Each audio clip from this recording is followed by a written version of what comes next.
আমি আবার শাশুড়ি বৌমার সংসারে চলে এসেছি। আশা করবো তোমরা ভালো আছো, আমিও ভালো আছি। আমি আবার তোমাদের সামনে একটা রান্না নিয়েছি।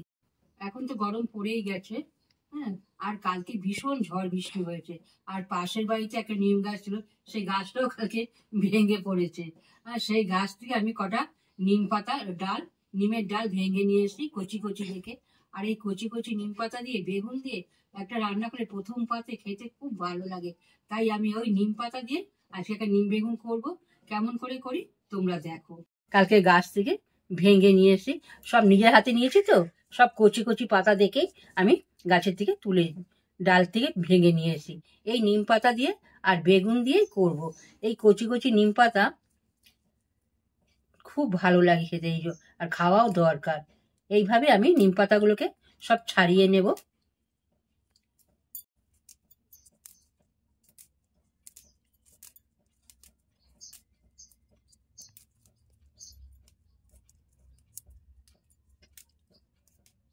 নিম পাতাগুলো আমি সব ছাড়িয়ে নিলাম। আর আমি একটা বেগুন ছোট ছোট করে কেটে জলে ভিজিয়ে রেখেছি।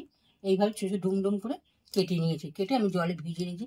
এটা দিয়ে কেমন করে করি তোমরা দেখো। পাতাগুলোকে আমি ভালো করে জলে ধুয়ে নিয়েছি, নিয়ে এবার আমি ভাজবো নিম পাতাগুলোকে। তেল দেবো না, তেল ছাড়াই আমি ভাজবো।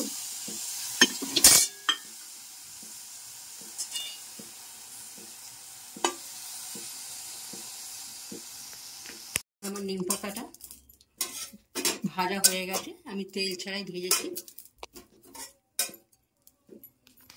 নিম পাতাটা এখন নামাবো না, এটার মধ্যে আমি বেগুনটা ভেজে নেব।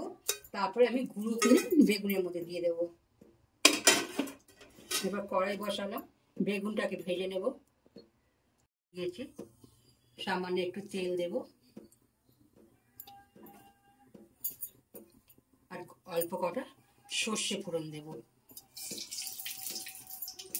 এর মধ্যে আমি কোনো লঙ্কা দেব না।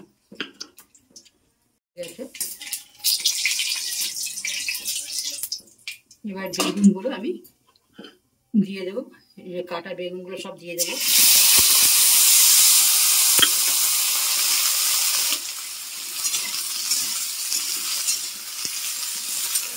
এই বেগুনের মধ্যে নুন দিয়ে দিলাম,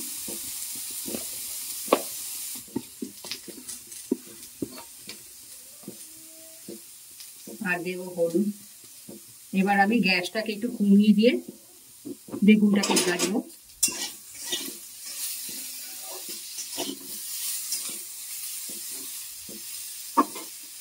বেগুনটা আমার ভাজা হয়ে গেছে।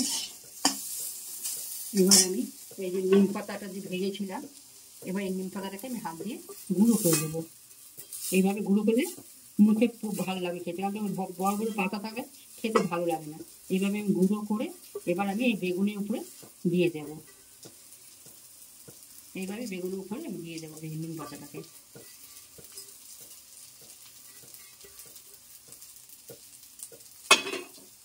দিয়ে এবার নেড়ে দেবো। গ্যাসটা আমি অফ করে দিলাম। আমার নিম বেগুন হয়ে গেছে। তোমরা দেখলে তোমাদের কেমন লাগলো আমাকে জানিও, আমাকে একটা লাইক করে দিও।